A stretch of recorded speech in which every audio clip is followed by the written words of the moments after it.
അധ്യായം 4.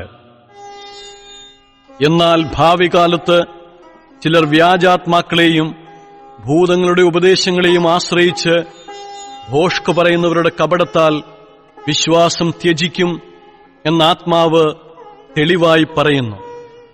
അവർ സ്വന്തം മനസാക്ഷിയിൽ ചൂടുവച്ചവരായി വിവാഹം വിലക്കുകയും സത്യത്തെ ഗ്രഹിച്ചിരിക്കുന്ന വിശ്വാസികൾ സ്തോത്രത്തോടെ അനുഭവിപ്പാൻ ദൈവം സൃഷ്ടിച്ച ഭോജ്യങ്ങളെ വർജിക്കണമെന്ന് കൽപ്പിക്കുകയും ചെയ്യും.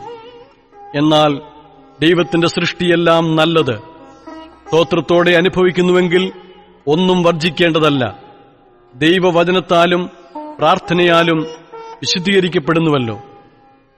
ഇത് സഹോദരന്മാരെ ഗ്രഹിപ്പിച്ചാൽ, നീ അനുസരിച്ച വിശ്വാസത്തിന്റെയും സതുപദേശത്തിന്റെയും വചനത്താൽ പോഷണം ലഭിച്ച് ക്രിസ്തുയേശുവിന് നല്ല ശുശ്രൂഷകനാകും. ഭക്തിവിരുദ്ധമായ കിഴവിക്കഥകളെ ഒഴിച്ച് ദൈവഭക്തിക്ക് തക്കവണ്ണം അഭ്യാസം ചെയ്യുക. ശരീരാഭ്യാസം അല്പപ്രയോജനമുള്ളതത്രേ.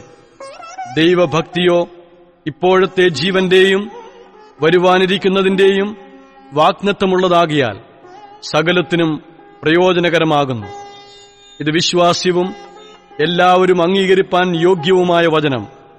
അതിനായിട്ട് തന്നെ നാം സകല മനുഷ്യരുടെയും പ്രത്യേകം വിശ്വാസികളുടെയും രക്ഷിതാവായ ജീവനുള്ള ദൈവത്തിൽ ആശവച്ച് അധ്വാനിച്ചും പോരാടിയും വരുന്നു. ഇത് നീ ആജ്ഞാപിക്കുകയും ഉപദേശിക്കുകയും ചെയ്യുക. ആരും നിന്റെ യൗവനം തുച്ഛീകരിക്കരുത്. വാക്കിലും നടപ്പിലും സ്നേഹത്തിലും വിശ്വാസത്തിലും നിർമ്മലതയിലും വിശ്വാസികൾക്ക് മാതൃകയായിരിക്ക. ഞാൻ വരുവോളം വായന, പ്രബോധനം, ഉപദേശം എന്നിവയിൽ ശ്രദ്ധിച്ചിരിക്ക. മൂപ്പന്മാരുടെ കൈവയ്പോടുകൂടെ പ്രവചനത്താൽ നിനക്ക് ലഭിച്ചതായി നിന്നിലുള്ള കൃപാവരം ഉപേക്ഷയായി വിചാരിക്കാതെ നിന്റെ അഭിവൃദ്ധി എല്ലാവർക്കും പ്രസിദ്ധമായി തീരേണ്ടതിന് ഇത് കരുതുക.